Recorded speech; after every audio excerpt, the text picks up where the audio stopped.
Welcome to Mad Money. Welcome to Cramer. My friends, I'm just trying to make you a little bit of money here. My job is not just to entertain, but I'm trying to teach a little education. Call me 1-800-743-CBC. Tweet me at Jim Cramer. We have three economies right now. Not one, not two, but three. Two of those are booming, although one shouldn't be. And the third one is hurting badly. And it needs help right now. Of course, when you look at the averages, with the Dow dipping 1.2 points today, the S&P gaining 0.58%, the Nasdaq jumping 1.12%, you can't see it because all three groups are mixed together. That's why tonight I'm going to break them down for you.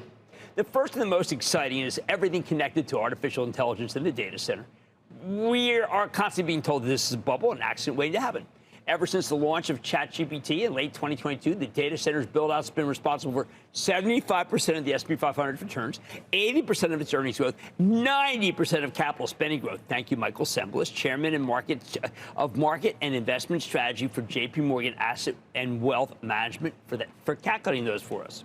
The bears want to throw freezing cold water on the whole AI complex, which is why they constantly compare it to the end of the dot-com era. I hate that analogy. The heavy hitters in this business, think Meta, Alphabet, Amazon, Dell, Micron, AMD, Microsoft, Broadcom, Oracle, and, of course, NVIDIA, all have incredibly deep pockets. OpenAI is a little more opaque, but they've had no trouble raising money. Oracle might be overspending on data centers. I would argue it definitely is. But worst case, they can sell some stock and offer a whole lot of corporate bonds. And remember, they have a tremendous track record. All of these companies have been criticized for spending on AI like drunken sailors. There's a cottage industry of bears who spent the last couple of years urging you to short these stocks, not just sell, but short them, especially the biggest short of all, NVIDIA. And they never stop. Even though they've been wrong every step of the way, I question how they stayed in business. I've been saying you either believe in the fourth industrial revolution, as described by NVIDIA CEO Jensen Huang, or you don't. The bears don't believe it. Could they be right? Of course. But I've been telling people to just buy NVIDIA since I named my dog after the company when the stock was just under $4, and now it's $189. So far, it's paid much more to be a believer. That goes double on a day like today when Micron rallied nearly 6%, Dell gained 9%, and AMD jumped over 11% on data center orders and accelerating growth rates. Those are like takeovers.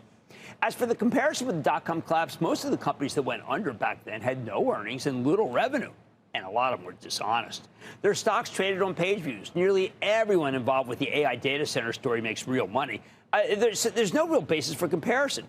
I know that because I ran money in the year 2000. My hedge fund finished the year up 36%. Why? Because we shorted everything in sight. We knew that these companies were going lower. So I can tell you the AI stocks look nothing like those.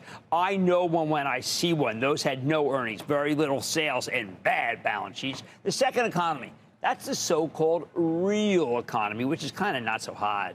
We lack economic data because of federal furloughs, but the reliable Carlyle Group just put out a survey showing that hiring's really slowed down.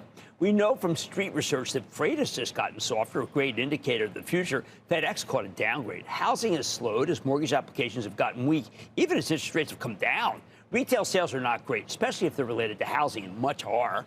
Industrial numbers are slowing. Autos seem like they're about to roll over, along with used cars. Travel and leisure finally seems to be slowing. Now, of course, there are pockets of strength in the real economy. Banks are still lending and have surprisingly solid credit numbers. Small and medium-sized businesses are doing well, another surprise. But all sorts of big companies are struggling. Even the once safe consumer packaged goods stocks that seem to dominate the new low list. More on that later. Then there's a third economy. It's the speculative economy. This actually looks like the end of the dot-com era. And I do hope that this economy runs out of steam before it drags down the entire market.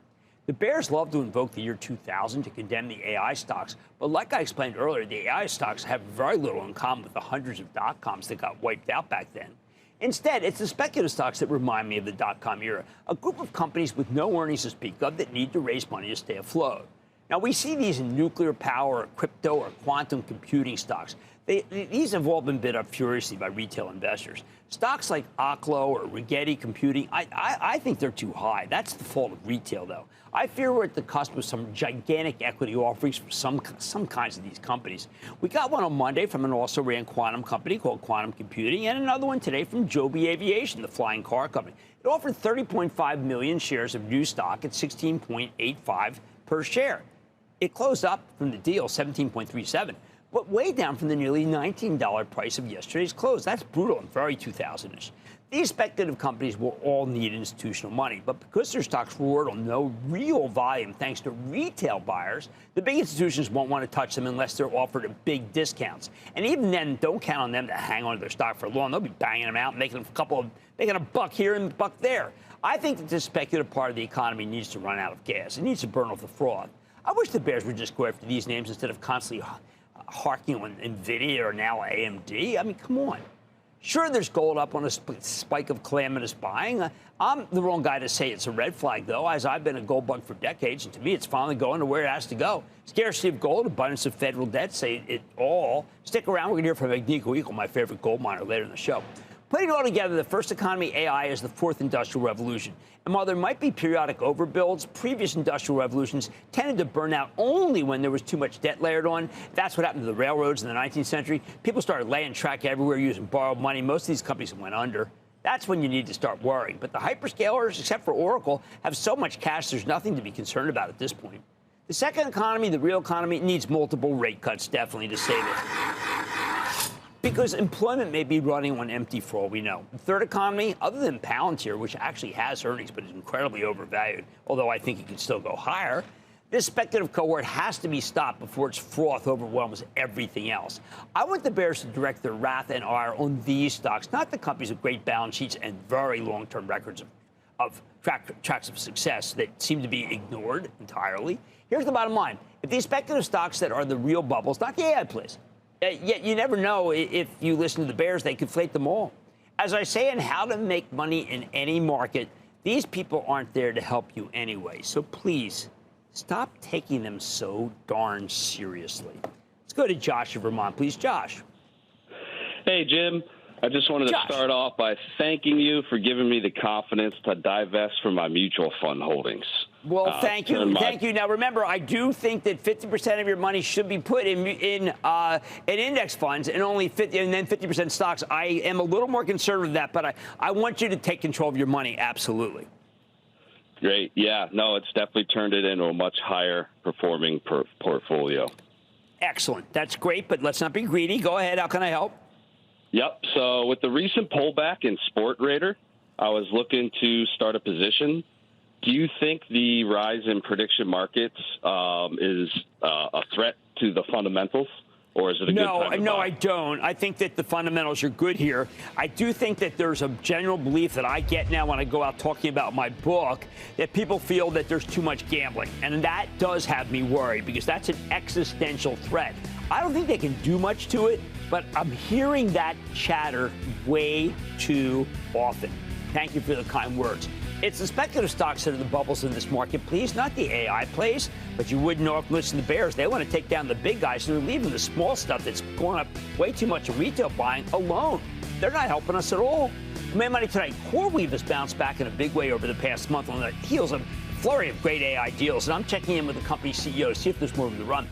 Then, with all the bubble talk going on, the best thing we can do is check in on the charts. And gold has been on a tear in recent weeks. I'm sitting down with the top brass at Agnico Eagle Mines to see how the company stands to benefit from the rally to record highs. So stay with Cramer.